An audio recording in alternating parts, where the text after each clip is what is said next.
ನಮಸ್ಕಾರ ವೀಕ್ಷಕರೇ, ವಿವಾ ನ್ಯೂಸ್ಗೆ ಸ್ವಾಗತ. ಇದು ಸುದ್ದಿಗಳ ಡಬ್ಬಿ. 22 ಬೈಕ್ಗಳನ್ನು ಕದ್ದ ಐನಾತಿ ಕಳ್ಳ ಅಂದರ್. ಜಮಖಂಡಿ ಪೊಲೀಸರ ಕಾರ್ಯಾಚರಣೆ.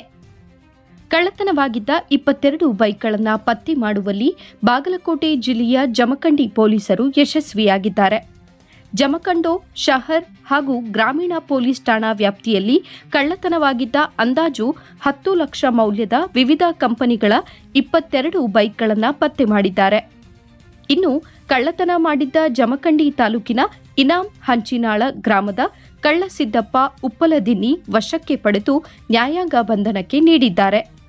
ಕಳೆದ ಜೂನ್ 9ರಂದು ಜಮಖಂಡಿ ನಗರದ ಕೋಷ್ಟಿ ಗಲ್ಲಿಯಲ್ಲಿ ಅಪ್ಪ ಸಾಹೇಬ್ ಬಿರಾದರ್ ಎನ್ನುವವರ ಬೈಕ್ ಕಳ್ಳತನವಾಗಿತ್ತು.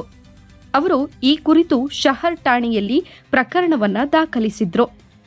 ಪ್ರಕರಣದ ಬೆನ್ನತ್ತಿ ಹೋದ ಪೊಲೀಸರು ಜಮಖಂಡಿ ಶಹರ್ ಹಾಗೂ ಗ್ರಾಮೀಣ ಪೊಲೀಸ್ ಠಾಣಾ ವ್ಯಾಪ್ತಿಯಲ್ಲಿ ಕಳ್ಳತನವಾಗಿದ್ದ 22 ಬೈಕುಗಳನ್ನು ಪತ್ತೆ ಮಾಡಿ ಆರೋಪಿಯನ್ನ ಬಂಧಿಸಿದ್ದಾರೆ. ಬಾಗಲಕೋಟೆ ಜಿಲ್ಲಾ ಪೊಲೀಸ್ ವರಿಷ್ಠಾಧಿಕಾರಿ ಸಿದ್ಧಾರ್ಥ್ ಗೋಯಲ್ ಅವರ ಮಾರ್ಗದರ್ಶನದಲ್ಲಿ ಜಮಖಂಡಿ ಪೊಲೀಸರು ಕಾರ್ಯಾಚರಣೆಯನ್ನ ನಡೆಸಿದ್ದರು. ವಿವಾ ನ್ಯೂಸ್ ಕನ್ನಡ.